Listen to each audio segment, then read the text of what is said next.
Hello, Bacho. Let's read the question. The question says the density of a gas A is twice that of gas B at the same temperature. Molecular mass of A is half of molecular mass of B.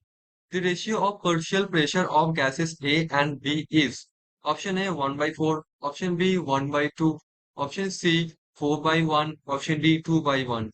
So question में हमको पूछा गया कि हमारे पास क्या है, एक गैस है जिसका नाम दिया गया ए, राइट?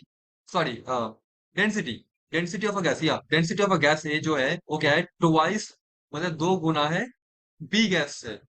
टेम्परेचर सेम ही है। मॉलिक्यूलर मास दिया हुआ है, ए जो है, ए गैस है, उसका क्या है, half of molecular mass of B, मतलब ए का जो मॉलिक्यूलर मास है वो क्या है, बी से हाफ है। हमको पूछा गया कि रेशियो क्या होगा पार्शियल प्रेशर का, ए और बी गैस का जो रेशियो होगा पार्शियल प्रेशर का, हमको बताना होगा। So the key concept of this question is density density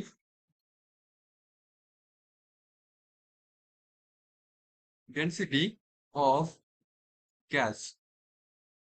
so हम भले ही जानते हैं कि okay, let me write the density clearly.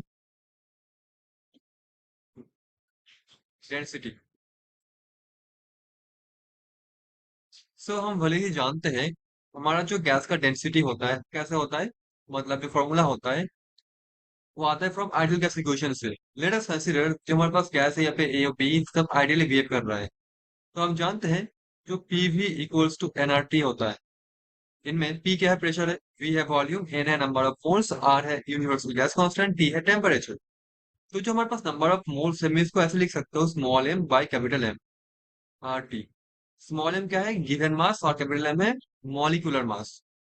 सो अब डेंसिटी कैसे आएगा, डेंसिटी मतलब क्या होता है, D is density is equals to M by V, मतलब mass by given mass by volume. तो हम यहाँ पे इसको रीअरेंज करके ऐसे लिख सकते हैं कि एम बाई वी जो होगा वो क्या होगा, वो होगा P M by R T. So ये हमारे पास डेंसिटी का formula, so D is nothing but P M by R T. ठीक है। अब डेटा देखते हैं, हमारे पास जो गिवन डेटा है, the density of gas A is twice that of gas B. So मैं अगर लिखूं density D of A will be nothing but P of A M of A divided by are, तो हर किसके लिए fixed है, T है temperature fixed है। डी बी मतलब बी गैस के लिए डेंसिटी होगा P B M B divided by R T. Now अब देखो कि यहाँ पे डेंसिटी ऑफ ए जो है क्या है, ट्वाइस है, मतलब D A is nothing but two multiplied by D B. तो अगर मैं इस इक्वेशन को फॉलो करूं तो क्या हो जाएगा, हमारा हमारा यहाँ पे हो जाएगा P A M A divided by R T is equal to two multiplied by P B M B divided by R T क्या होगा, कैंसिल हो जाएगा। हमारे पास क्या रहेगा, हमारे पास रहेगा P A M A is equal to two P P M B. यहाँ पे एक और डेटा गिवन है। और डेटा क्या है, हमारा molecular mass of A is half of the molecular mass of B. That means जो हमारे पास एम ए है वो क्या है, हाफ ऑफ एम बी।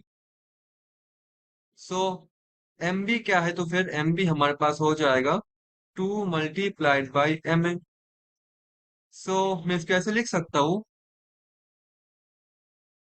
हमारे पास क्या रहेगा, P A M A is equal to two P B M B क्या है, two M A. M B का वैल्यू है टू एम ए। अब देखो एम ए कैंसिल हो गया, तो अल्टीमेटली क्या रहा हमारे पास, P A is equal to four multiplied by P B. So हमको निकालना क्या है, हमको निकालना है P A divided by P B, और P A ratio P B, तो क्या हो जाएगा, ये हो जाएगा हमारा four divided by one, right. So ultimately जो अगर मैं रेशियो निकालू P A ratio P B, वो क्या होगा, ये होगा फोर रेशियो वन, या फिर फोर बाई वन आप बोल सकते हो। तो ये क्या हो गया हमारा ratio, the ratio of partial pressure of gases A and B is option number C, four by one, जो कि हमारे पास अभी ये अब देख पा रहे हो। ठीक है। सो ऐसे ही इस क्वेश्चन को हम लोग कर सकते हैं and I can say that option number answer of this question. Hope you understood it well, thank you so much.